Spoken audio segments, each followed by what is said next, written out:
you have to find ways to share your work. So internally, building a great professional brand, that's turning in great work. It's about building relationships beyond your team so that your name is known in other departments. And you can do that by offering to help out colleagues in other teams, by putting your name in the hat for internal awards, or most valuable whatevers of the month or of the quarter.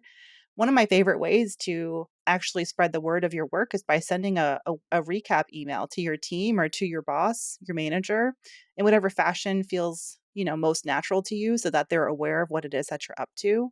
Those are ways you can build your brand internally. Even getting invitations to speak on panels outside the company.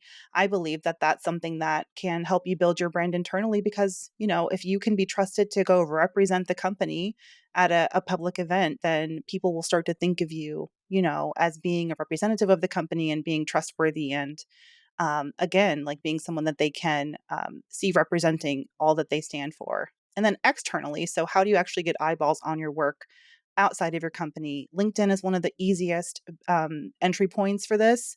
Actually sharing your work on LinkedIn and things that you're up to, sharing the fact that you're at that panel, that, tagging your colleagues and giving them shouts out. That's one of the shout outs. That's one of the easiest ways to start posting on LinkedIn for people who think it's really icky, who are, Oh, against self-promotion. I don't know why people don't like it. I love it. But I'd if never you even thought to do that, to tag your coworkers and stuff. hell yeah, yeah, you tag them, and then not only are you shining a light on their work, but it reflects back on you too, because you were a part of that team, right? So actually talking about your work, staying connected to your colleagues, writing for publications in your niche, if there's a particular trade publication, or maybe it's a major news site, but you don't have to be that big, but maybe it's something more local, or it's something very specific to your niche and your industry, and you have written an article about a project your team has done, or you've been nominated for an industry award. I love random local regional awards too. There's always something, that you can put your hat in the ring for. So those things help. And then being entrepreneurial is really huge for creating not just professional resilience, but a great professional brand. It's the act of actually like creating a new initiative or creating a new process for doing something within your company that makes things better.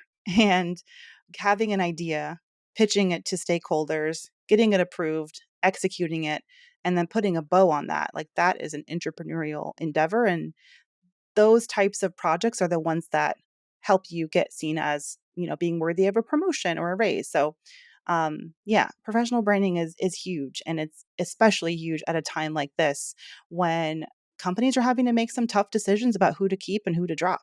And the stronger your brand, sometimes it's completely out of your control. You can have a great brand and still laid off, as I've been laid off before, but it does if it won't save you from getting laid off, it'll certainly make it easier for you to bounce back if you were to get laid off and find a new job.